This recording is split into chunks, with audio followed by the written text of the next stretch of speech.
Jesus is in Jerusalem in this passage. And Jerusalem is the heart of the national economy in the first century when Jesus was speaking these words, right? The temple in Jerusalem was not just the place of religious worship, not just the seat of the government, it was also the bank. It was the economic system for Judea and for all of the land. Judea and Palestine, of course, at that time were occupied by Rome in partnership with the Herodian dynasty, some kind of like part Judean family that sold out to the Roman government to take charge and to partner with them in the oppression of their own people. Okay, we got to do some history here, just a little bit, I promise.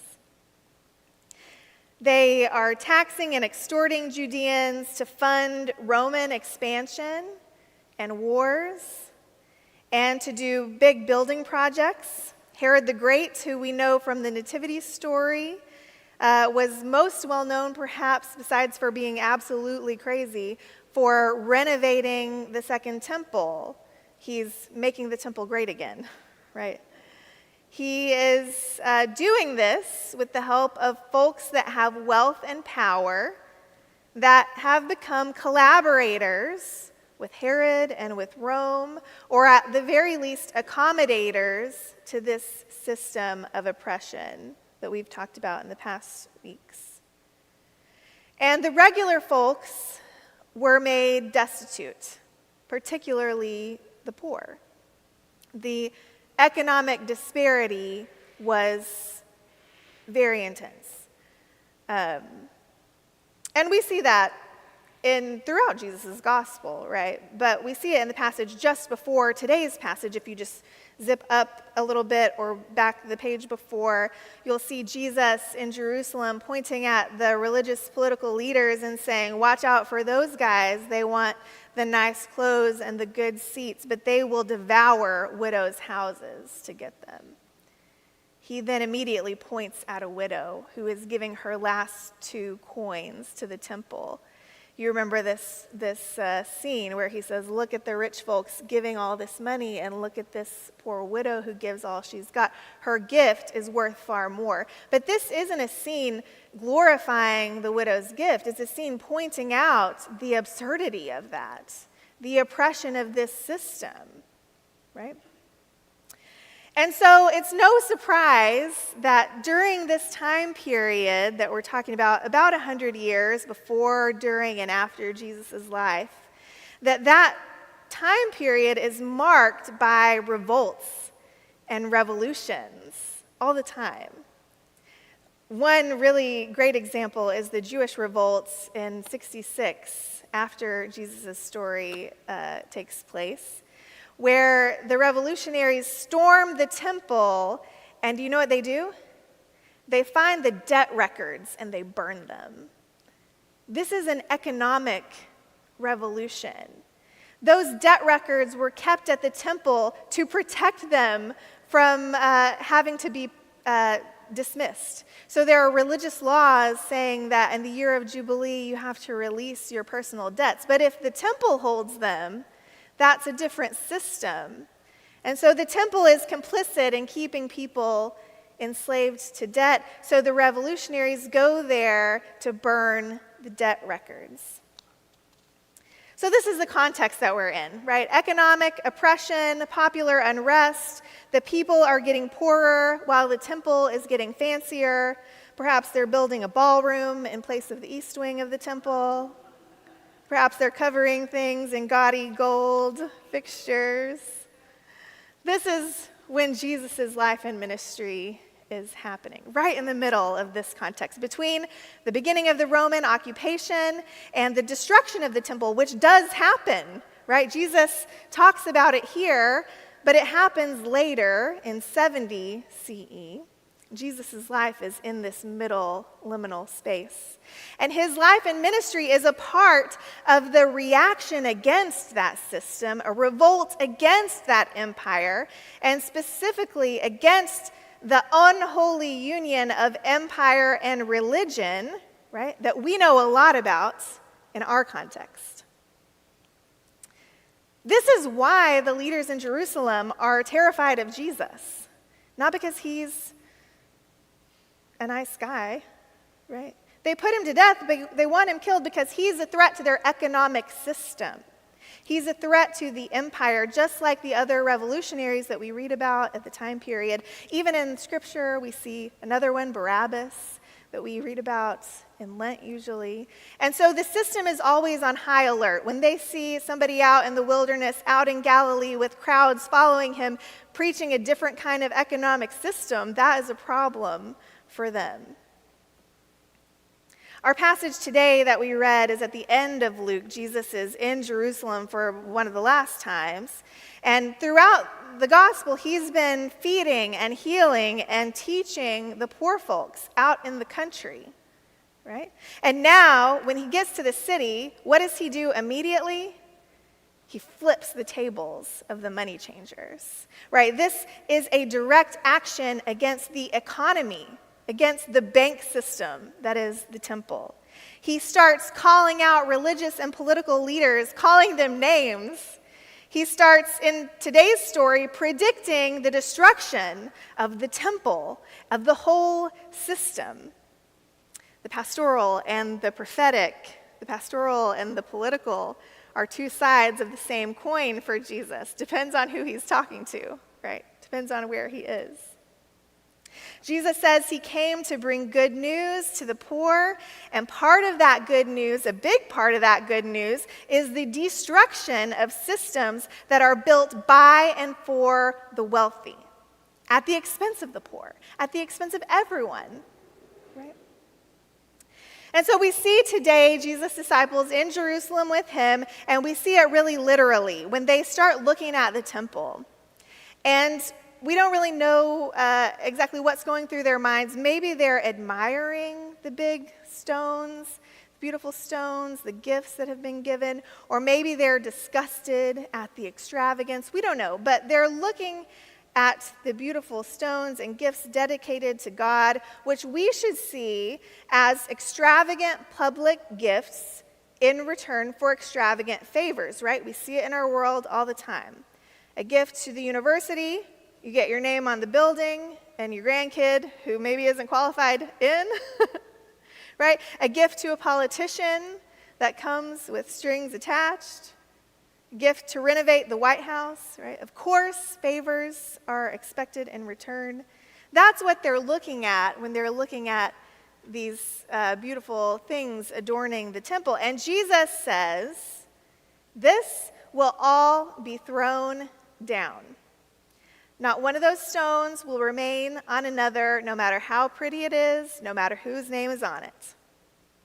The system built for and by the wealthy will be dismantled. This is not Jesus playing fortune teller. This is not Jesus going in a prophetic trance and seeing the events that will happen in a couple of decades. This is totally predictable. Within our history, within the history of the world, within the rich man's system, we know that systems that cater to the rich and oppress the poor will fall. Every time. It doesn't mean that another one won't spring up in its place, right? But it's a completely predictable cycle, both then and now. And Jesus says, look, this is happening. Your leaders are going to try to terrify you about this. They will abuse their authority. They will start wars. Nation will rise against nation to tell you that this will fix whatever your problem is. They will galvanize people with a common enemy to save their own power, to save the empire. They will stoke chaos and fear to convince you that you need them, that their systems can't be broken. And Jesus says, don't be terrorized. Don't fall for those tricks. Your job, and I think he's speaking to us and them now, it's too easy to make the connections, right? Your job is to trust in your call and in your divine defense.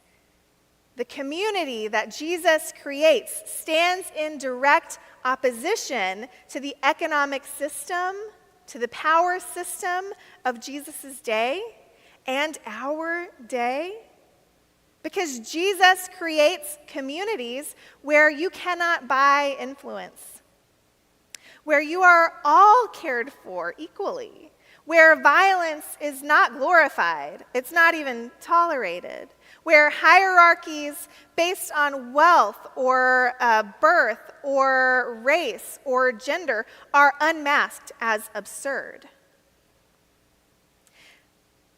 When we actually do that, like make communities that Jesus is calling us to make, or when we try at least, then we see what Jesus is talking about a little later in this text, right? They will arrest you and persecute you. They'll bring you before kings and religious leaders.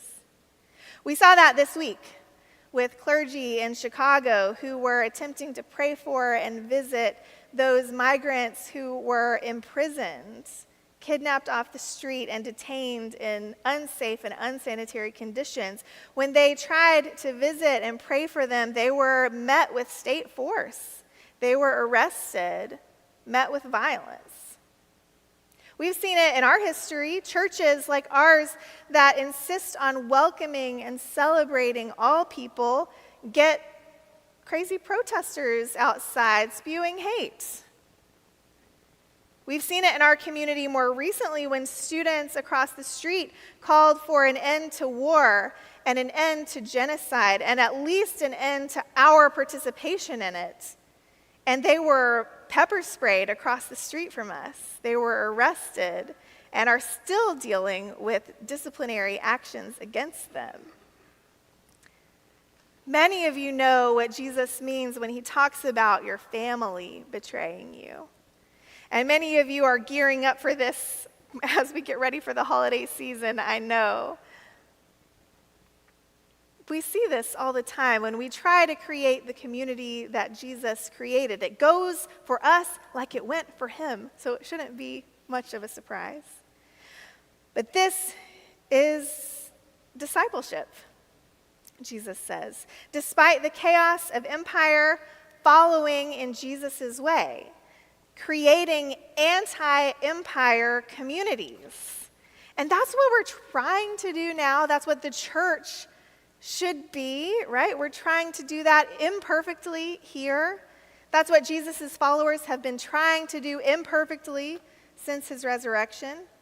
In the passage that Joao read from 2 Thessalonians, we got a glimpse of this happening in the early church, one of the earliest writings we have, where Paul says, keep away from believers who are living in idleness, not according to the tradition that they received from us.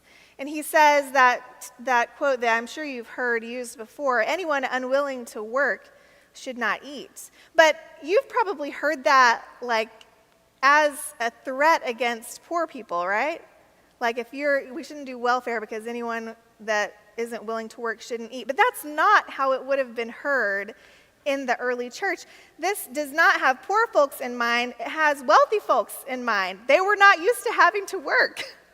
And now they've joined a community that does not have the same hierarchy that they're used to. The poor folks in that day and in our day too are always working, right? Are always forced to work. What we have here is a new community created where all people have all things in common. We hear Acts talk about it, where we share resources and share labor, and it undermines the hierarchy that supported the rich all their lives. They're having to learn how to, pick up a shovel for the first time. It's talking about billionaires who get to go to Saint-Tropez or wherever on the backs of other people's labor. These are the folks that Paul has in mind when he says those who do not work should not eat, right? These are the folks living in idleness living as gossipers. These are the folks we are not to associate with. This is the kind of system that lets the President of the United States play golf all day on his constituents' time, right? That's not work. If you don't want to work, you don't get to eat. This is a critique of the wealth system, and it's calling into question that hierarchy in the early church. Okay, so there is hope for the rich too, right? Paul is calling the wealthy to a new way of being. Join in with the rest of the community. Work for your living. Hold all things together. Discipleship is about creating these alternative communities while we dismantle brick by brick, stone by stone, the empires of the rich so that poor people aren't disappeared, so that girls are not trafficked by our government, so that the imprisoned are set free, so that everyone has health care and clean water and clean air. We could go on and on, right? Jesus' prediction of the temple's destruction is not magical foresight, it's pattern recognition, y'all. It's pattern recognition. And we have another 2,000 years of history we can look back on to confirm it and to see this happening again and again. It helps us recognize what's happening now as well and hear Jesus' words then anew and fresh and relevant to us in our context. If Jesus were here, what systems would he point at and predict their destruction? What do we have awe for, or maybe that we just think is always the way things are, that Jesus would say, no, that's got to go. That's not forever. What systems of empire in our world need to be destroyed? The temple had been standing for, 400 or 500 years before its destruction in 70 CE, just a few decades after Jesus' prediction. It was always there, right? But Jesus gives us this gift because whatever we think can't be changed, whatever we think is just the way it is, whatever power you think can't be broken or bent, it can be. And it will be. And our first job is being able to imagine that. Put it in right perspective. Stop accommodating it. Stop capitulating to it and start living another way. That's our task that we are never finished with and that we have to keep coming back to again and again and again, dismantling and rebuilding in our own hearts, in our lives, in our church, and definitely in our world. Beloveds, hear the words of Jesus for a time such as this. Don't be afraid. Hold on to your call. Keep showing another way. Jesus says that by your endurance, you will gain your souls. May it be so. Amen.